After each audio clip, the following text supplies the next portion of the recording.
Акселаторот при УКИМ ја зајакнува својата улога како центар за развој на иновации. Велам добро утро за професор Александар Стамболиев, со кого што ќе разговараме во следниве минути во Македонија наутро, токму за акселаторот на УКИМ, за неговата цел и за успесите изминатиот период. Професоре, добро утро и добре ни дојдовте.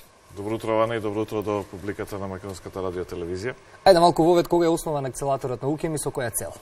Акселераторот УКИМ е основан 2018 година со цел да му овозможи на екосистемот за развој на стартапи и иновации, кој што е во својата рана фаза, да го забрза својот раст.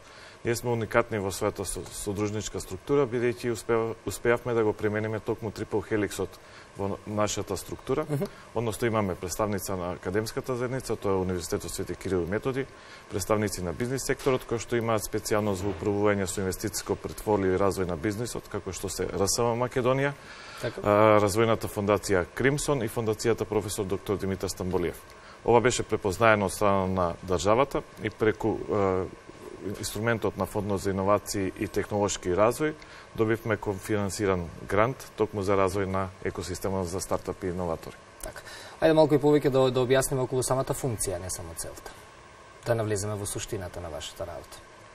Па тоа што се обида да го кажам на почеток е дека македонскиот екосистем за стартапи и иновации е во својата рана фаза на развој. Така. Односно имаме многу таленти и научни умови кои што не успеваат да стигнат до крајната цел, односно да го комерцијализираат својот производ, односно услуга, или да ги обезбедат необходните финанси. Тоа го има увидено и Европскиот институт за иновации и технологија, кој што воведува специјална програма токму да го раздвижи целиот екосистем за иновации и стартапи во цела Јужна и Источна Европа.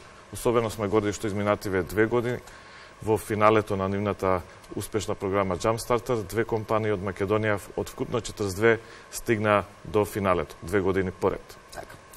Месецов ги презентиравте вашите резултати од првата фаза. Сега зашто станува збор малку поубаво да објасниме? Изминативе 4 години, токму со поддршката што добивме од Фондот за иновации и технолошки развој, имавме за цел да стигнеме до 10 инвестиции. Тоа го постигнавме, меѓутоа процесот беше малце подолг и поинтензивен. Развивме и спроведовме десетина акселераторски програми кои што на талентите кои што имаат решение за реален проблем, им обезбедивме бизнис знаење. Тие 10 програми ги спроведовме сами во партнерство со нашите глобални соработници и низ тие програми успеавме да обучиме околу 100 тимови. Но тоа не беше се. За да стигнеме до 10 инвестиции, моравме да го процениме потенцијалот на околу 400 различни технолошки засновани решенија со цел да видиме дали имаат потреба за нивниот производ, каков е бизнис моделот и кој е комерцијалниот потенцијал на таа бизнис идеја. Низ целиот процес ние имаме сериозен процес за да утврдиме дали одредена компанија е подготвена за инвестиции, тоа токму од проценка на технологијата што го има, тоа го правиме во партнерство со нашите професори од УКИМ, проценка на бизнис потенцијалот и длабинска финансиска анализа, се со цел да се види колку нашата инвестирано евро може да обезбеди поврат. Сепак станува збор за ризичен фонд на инвестиции, каде што имаме голема смртност на идеите, поради тоа што ние инвестираме во технолошко напредни бизнис идеи, односно решенија кои што можат да го освојат светот, а веќе во светот постојат слични конкуренти кои што го развиваат истото и на глобално ниво смртноста е околу 90%. Се тоа борба. Да, постојана борба. Да, но верувам дека и голема мотивација за целиот тим кој што стои позади целата ова работа, сите овие проекти, спои на младост, спои на искуство, голем број на луѓе стојат позади целата оваа работа. Да. Во оперативното работење на акселераторот УКИМ се вклучени десетина лица со различни улоги, меѓутоа тука, како што кажав, имаме целата мрежа на нашите основачи и пристапот до целата инфраструктура и професори на УКИМ, меѓутоа имаме особено истакната меѓународна мрежа, за што сме особено горди. И околу важноста на вашето постоење за УКИМ општо, тоа не го прашав на самиот почеток. Па на УКИМ имаме 20.000 студенти, нешто над 2.000 научни професори и соработници.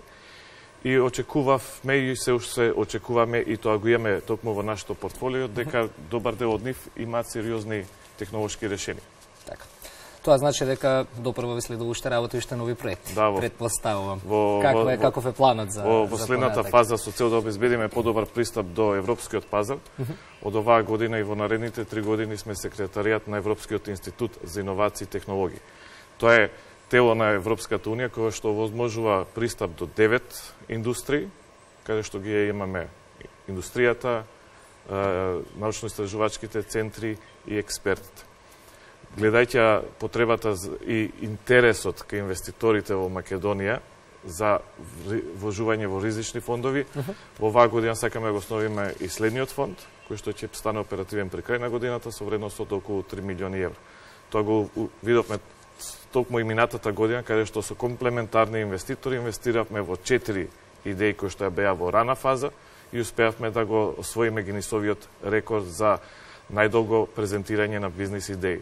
Во 30 часа и 2 минути, 200 иноватори без пауза, представени во 60 тима, ги представија своите бизнис идеи.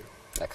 Професоре, ви благодарам за гостувањето. Секако оваа тема не е само за студиски разговор, треба и да ги посетиме наскоро вашите простори и да видиме што таму всушност се работи и да ги следиме со внимание вашите проекти, вашиот придонес за заедницата и за општеството. Ве очекуваме, ќе ве поканиме на следните настани. Ви благодарам уште еднаш, секогаш ми е драго кога разговараме за вакви убави секако и важни теми.